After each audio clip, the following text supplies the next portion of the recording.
Mike Vrabel is here. He is the head coach. Most people, if not all people, think he needs a new offensive coordinator. But before we get into more of those candidates, it is worth noting that maybe Alex Van Pelt has a shot at this job. Crazier things have happened. I know everyone wants him out after this year, and trust me, I'm not shedding any tears if he gets canned tomorrow. But as I've said on this show before, you do need to give some credit to Alex Van Pelt for how ready Drake May was when he did get the call. He didn't start week 1, obviously, and he looked a little bit lost in his debut in relief in week 3. But in week 6, I want to say, he's out there as the starter, and he throws 3 touchdowns in his first game. So not too shabby. NTS, as we say in the biz, not too shabby. And he came into this season being the biggest project. He was the only one of those 3 quarterbacks that was taken in the top 3 that you were like, oh, man, it's going to be a minute before this kid gets out there. In fact, he was really the only quarterback taken in the first round. I shouldn't say that. He and Michael Penix were the only quarterbacks taken in the first round that you didn't think were going to start on opening day. Bo Nix certainly had a real shot at that. He was the best quarterback on that roster with Zach Wilson and Jarrett Stidham. And J.J. McCarthy was in line to be the starter in Minnesota. And obviously he gets hurt. But the only guys you were saying, well, they need some time are Michael Penix, who's backing up a Pro Bowl quarterback in Kirk Cousins, one they had just signed in free agency, who certainly doesn't look like a Pro Bowler anymore, and Drake May, who was going to be behind either Jacoby Brissett or Bailey Zappi. I don't think they had even signed Brissett at that point. I could be wrong. Behind Bailey Zappi. So that's how that worked out. Of course, Zappi might get a Super Bowl ring this year. Anyway, that's not what we're talking about. So all that to say, a long way of saying, Alex Van Pelt had this kid playing as a high-level NFL starter for a rookie anyway. Like he went out there and he threw a couple picks in that first game, but he doesn't really miss a beat. You could talk about the litany of issues that they had on the offensive line and at the skill positions. It was just not an offense conducive to, kind of, for lack of a better term, grooming a young quarterback. But he made the most out of it. He absolutely did. And he did not at any point really look like a fish out of water after that Jets game where he came in relief. Again, a couple picks against Houston, good defense for the Texans, but after that, he did not look like the raw project that we saw coming out of North Carolina. And you got to give some credit to Alex Van Pelt for that. And they're all kind of part of this Cleveland deal, right? Like Van Pelt obviously comes from Cleveland. He's an Elliott Wolf guy. Vrabel was just in Cleveland last year. There is definitely a case for Alex Van Pelt to be the Patriots OC next year. One guy I'm surprised that has not been mentioned at all is Chad O'Shea, who was the passing game coordinator for the Browns last year. Obviously, longtime Patriots assistant. Did some work on the defensive side of the ball for the Patriots as well, if I'm not mistaken. And it's just not a name that's shown up at all. If it was still Belichick in the seat and he was looking for an OC, that's probably who we'd come and bring in. But this is gone are the days of just only looking at the Belichick cronies. I know there are Patriots fans out there that say that's what this Josh McDaniels move would be if that's who they bring in. And I don't agree. Obviously, McDaniels is a Belichick guy, obviously. But it's not like you're just bringing in the guy for the sake of, hey, he once worked for Bill Belichick and did pretty well. It goes back to the quote that Vrabel had at his press conference, which is interesting versus important. Sure, it's interesting that McDaniels was part of the Belichick tree and always will be, but what's important is he's pretty damn good at being an offensive coordinator, and more specifically, he's pretty damn good at being an offensive coordinator for the New England Patriots. And something that I did find interesting as well, someone brought this up recently on one of the radio shows, and I can't remember who it was. I should. But it's that Josh McDaniels took the year off this year. Voluntarily, took the year off. I'm sure there were some consultant jobs waiting for Josh McDaniels, but in reality, he got fired as a head coach last year, and it looked like the end of the road for his coaching in the NFL. But what he's done this year, instead of doing consultant work, is he's gone around and traveled to a bunch of colleges. I think USC was a prominent one he went to a couple of times. Ohio State he went to a couple of times. And he's just trying to, by the way, Chip Kelly, obviously at Ohio State, trying to pick up more of, trying to get his fastball back, so to speak, trying to catch up to where the offensive game is going in football and specifically, I guess, the NFL in the 2020s. Because it's not like Josh McDaniels hasn't been malleable before. Like the team that the Patriots had in 2007 that obviously lost in the Super Bowl versus the team they had in 2018 that won the Super Bowl are completely different. Those offenses are insanely different. We all know 07, right? The ultimate West Coast, chuck it deep, Randy Moss, best offense in history. We all know that. And then 2018, Josh McDaniels identifies what the problem is with the team in December, completely changes their offense to become a between the tackles power running team in December, and they go and win the Super Bowl.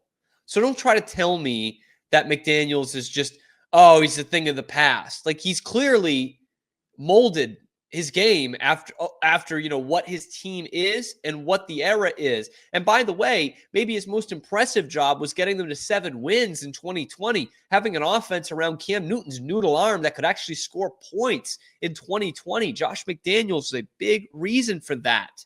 Huge reason for that. So this is not a kind of retread hire, but if you do want to go outside the box, you want to say, you know what? I don't want to do the McDaniels thing. I don't want to bring that Belichick expectation back in here. I want to kind of move on from that. Well, then might I introduce you to Nick Caley? That's the guy who you should probably be looking at if you want a bit of what McDaniels does well and then something from around the league, because Nick Caley comes in from the LA Rams, tight ends coach, passing game coordinator this year, and he was a longtime Patriots assistant. He did kind of the traditional Patriots route, playing and coaching at John Carroll, Josh McDaniels' alma mater, Nick Casario's alma mater, coming in through the Patriots, doing a couple of different positional coach jobs for them. On the offensive side of the ball, won some Super Bowls with them, a couple, I think both 51 and 53. He was on that staff.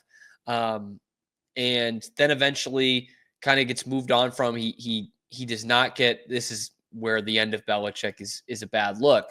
He doesn't get chosen as the offensive coordinator in 2022. Matt Patricia does. And so he's gone. He's out of there. And he goes and works for Sean McVay. And he's the passing game coordinator for Sean McVay and Matthew Stafford. Another team, by the way, the Rams, just like they were last year, a team that everyone said was dead in the water by October. And here they are in the playoffs. Again, divisional round again. So it's obviously we hear the hot names every year on the offensive side of the ball are guys that have the ties to Sean McVay and Kyle Shanahan. And this guy's not only got the ties to Sean McVay, but he's also got the ties to Josh McDaniels and to your organization. Makes a lot of sense. Now, the problem with Caley is the same problem that you would have run into with Tommy Rees, who just after our show yesterday did get promoted to the Browns OC, former Browns ball boy, now the OC. So that was probably a tough sell anyway. Same problem you had with Tommy Rees, same problem you would have with Josh McCown, and that is that these guys don't call their own plays. Obviously, Sean McVay calls the plays, and in Minnesota, I guess you could call Belichick disciple. He played for him. Kevin O'Connell calls the plays. And so that's a big thing. I mean, that's what kept Eric Bieniemy out of an offensive coordinator job or a head coaching job for years, or a different offensive coordinator job, I guess is the way to put that. It's because he didn't call his own plays. And so, yeah, it's great that you've got Caley, a guy who knows kind of the Frank Reich system and the Sean McVay system. And to me, I think that's good enough, to be totally honest with you. But the biggest problem with the offensive coordinator this year was the play calling. Seems pretty obvious. Seems like kind of the number one job, right? But here are a couple of guys who have never called the plays before. So I really like Caley's experience and the tie-in to the Patriots, the tie-in to three pretty good offensive minds, if not great offensive minds, Josh McDaniels, Frank Reich, and Sean McVay. I really like Josh McCown's year that he had, albeit, not a lot of coaching experience at the NFL level. I really love the previous experience he's had with Drake May in high school to really develop that kid. But then the cynic in me would say, well, Cam, you just talked about how raw Drake May was coming out of college. Well, his first development guy was Josh McCown. And there's the elephant in the room that they have not called the plays. So of the ones that we've listed so far, of the 5 guys, right, with Reese, McCown, Caley, Van Pelt, and McDaniels, only 2 of them have called the plays, and 1 of them is on your staff right now. I think it would be a good PR move to get rid of Alex Van Pelt. Whether it's the right football move, that depends on who you bring in, right? If you're substituting Van Pelt for Josh McDaniels, I don't think the fan base is up in arms. And to be honest with you, I think the players respect that too. Because while Van Pelt did well with Drake May, there is still the issue of he never really utilized Drake May's legs or his body, even though he's a terrific player, terrific athlete. And he still took 2 hits to the head, even though he wasn't utilizing him in the run game.